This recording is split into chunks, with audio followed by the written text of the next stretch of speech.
இந்த பதிவில் வீரமங்கையான வேலுநாச்சியாரை பற்றி பார்க்க போகிறோம். வேலுநாச்சியார் யார்?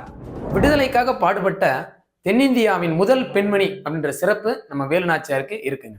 அப்போ இந்த வேலுநாச்சியார் அப்படின்ற பெண்மணி 1572 காளையார் கோவில் போர்லையும் இடம்பெற்றிருக்கிறாங்க. நம்ம 1572 காளையார் கோவில் போர் முத்து வடுகநாதருக்கும் ஆங்கிலேய படைத்தளபதியான பான் ஜோருக்கும் மட்டுமே நடந்தது அப்படின்னு நம்ம நினைச்சிட்டு இருக்கோம். ஆனா அது முற்றிலுமே தவறுங்க.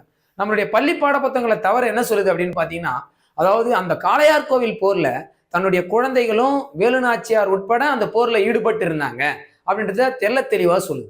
அதனாலதான் அந்த பாஞ்சோர் என்ன பண்றாருன்னா, முத்து வடுகநாதரை கொலை பண்ணிட்டு அடுத்து யாரை கொல்றதுக்காக வராரு அப்படின்னு பாத்தீங்கன்னா, நம்ம வேலுநாச்சியாரை கொல்றதுக்கு வராங்க. அந்த நேரத்துலதான் வேலுநாச்சியார் தப்பிச்சு வரக்கூடிய வழியில தான் யாரை சந்திக்கிறாங்கன்னா, உடையாளை சந்திக்கிறாங்க. அந்த உடையாள்ன்ற பெண்மணி கூட தோழியா நட்பு ஏற்பட்டு அந்த பெண்மணி தான் என்ன சொல்றாங்கன்னா, திண்டுக்கல் இருக்கிற கோபாலநாயக்கர் கிட்ட தஞ்சம் அடைங்க அப்படின்னு சொல்லி அனுப்புறாங்க. ஸோ இதுதான் முக்கியமான கான்செப்டுங்க. அப்ப வேலுநாச்சியார் அப்படின்ற பெண்மணி பாத்தீங்கன்னா காளையார் கோவில் போர்ல இடம் பெற்றிருக்கிறாங்க. தன்னுடைய குழந்தை உட்பட அந்த போர்ல இடம் பெற்றிருக்கு.